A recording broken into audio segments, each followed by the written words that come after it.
Welcome to episode 44 of OTD, your daily dose of soccer history by 17 Laws Guy.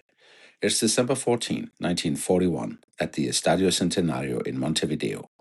Exactly a week prior, Pearl Harbor was attacked. Most of the world is at war. South America is not. In Uruguay's capital, two teams are about to close out a season that has already been decided, yet somehow still has everything at stake.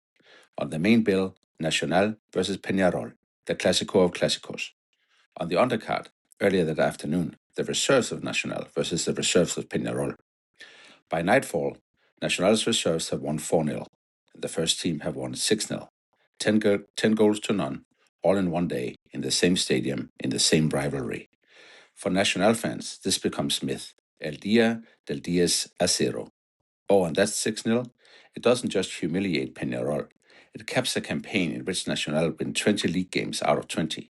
Played 20, won 20, 79 goals scored, 22 conceded, the only 100% league season in the history of Uruguayan professional football.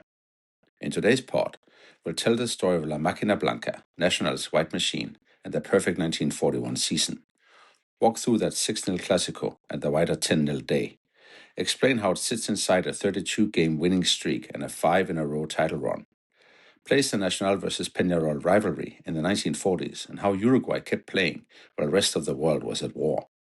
And then zoom out to the post-war era, league titles, Copa Libertadores, Intercontinental Cups, and why 6-0 remains a totem in the tug-of-war between Montevideo's giants.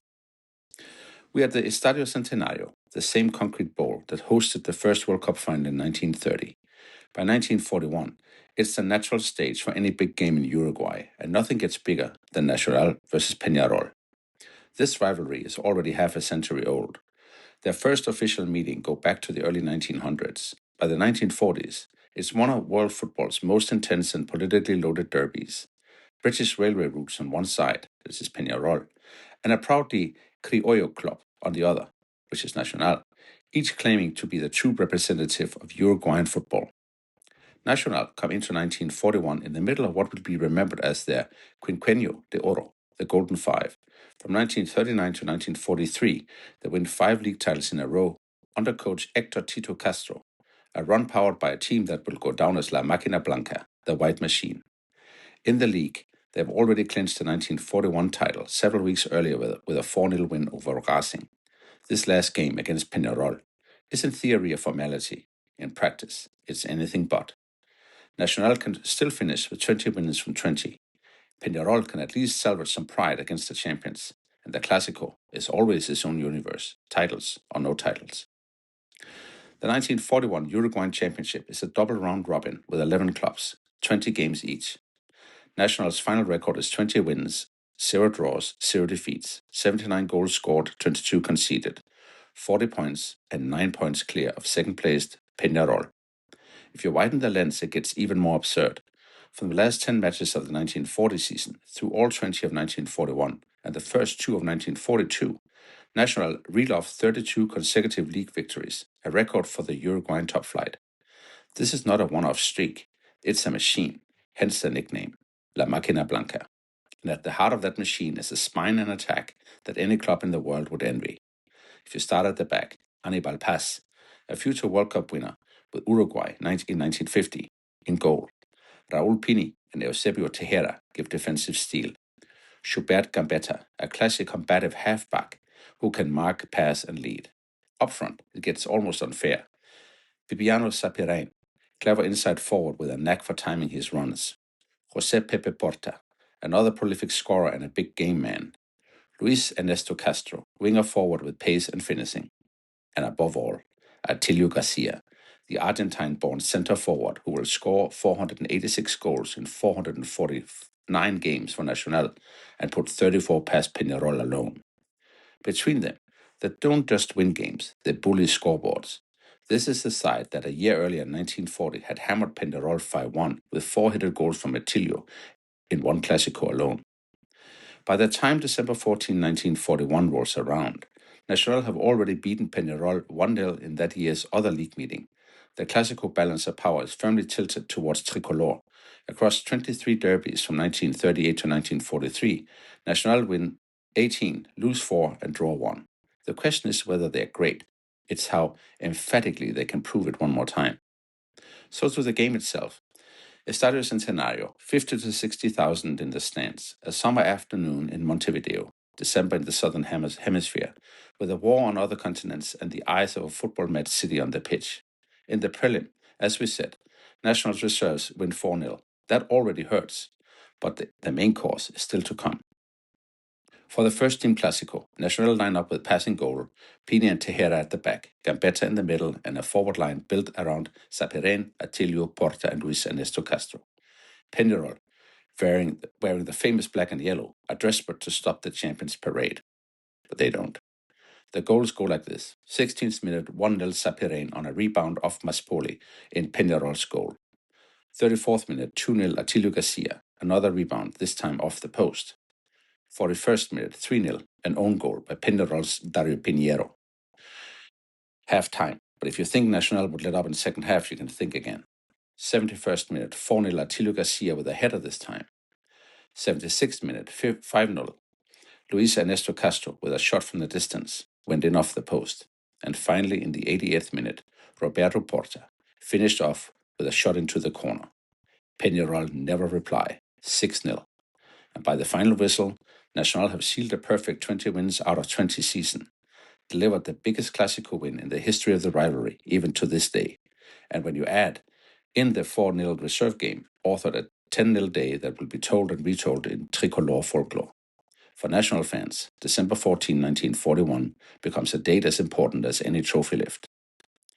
The Nacional Peñarol Clásico is always emotional. In the early 1940s, it's existential. At that point, Nacional are in the middle of a 5-in-a-row league run in the Quinquenio de Oro. They've just put together the only perfect season in Uruguayan history, and they've dominated derbies for several years, including that 5-1 in 1940 and now 6-0 in 1941.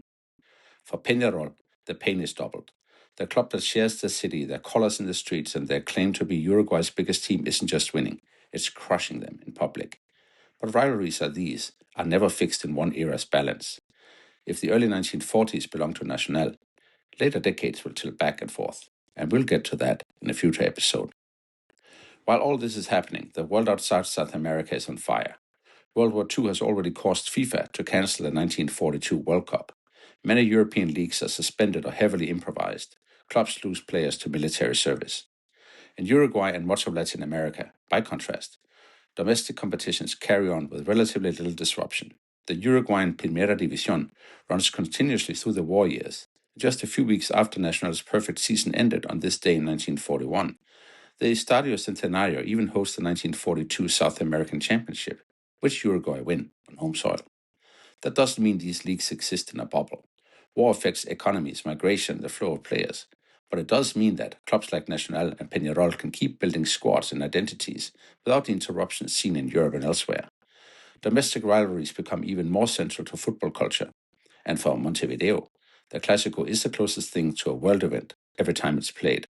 In that context, a 6-0 in a title-clinching perfect season isn't just a statistic, it's a statement. So what happens after El Día del 10-0? In the short term, Nacional stay on top. They win the league again in 1942 and 43, completing the Quinquenio de Oro.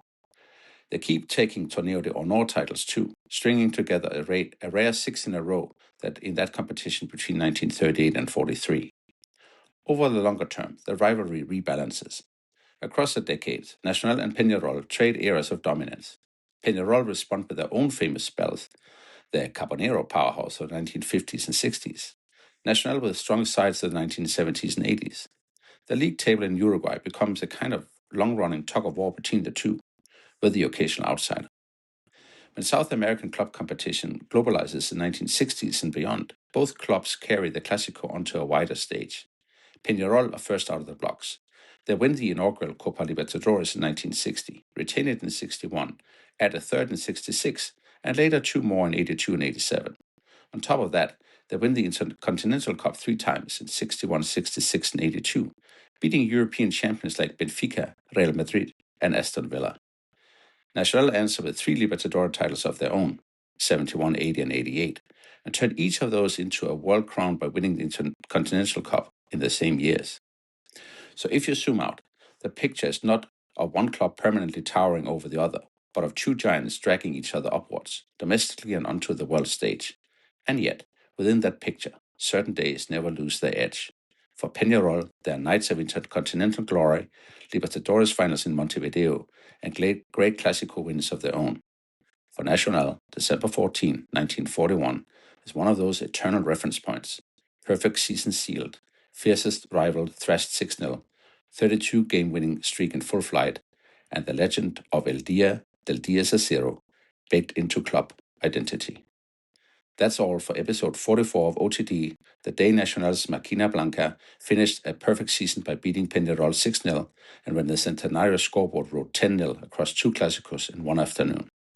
If you've got sources, memories, or family stories from clásicos or other derbies, then email us at otd@17lawsguide.com.